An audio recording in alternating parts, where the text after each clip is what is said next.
আরেকজন জানতে চেয়েছেন, গুনাহ জেনেও আমি হস্তমৈথুন ছাড়তে পারছি না, পবিত্র রমজানে এই গুনাহ থেকে কিভাবে বাঁচতে পারি?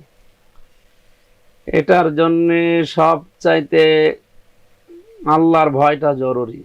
এবং কোরআনে কারিমে দুইটা ঔষধ আল্লাহ দিয়েছেন সূরা নূরের 30 নম্বর আয়াতে, কুল্লিল মুমিনিনা ইয়াগুদ্দু মিন আবসারিহিম ওয়া ইয়াহফাযু ফুরুজাহুম যালিকা আযকা লাহুম ইন্নাল্লাহা খাবীরুম বিমা ইয়াসনাউন।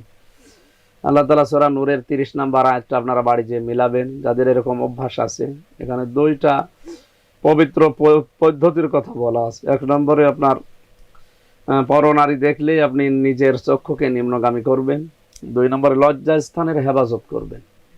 এইটাই সর্বোত্তম পদ্ধতি এবং পবিত্র হওয়ার জন্য। এর চাইতে পবিত্র পদ্ধতি পৃথিবীতে আর নেই।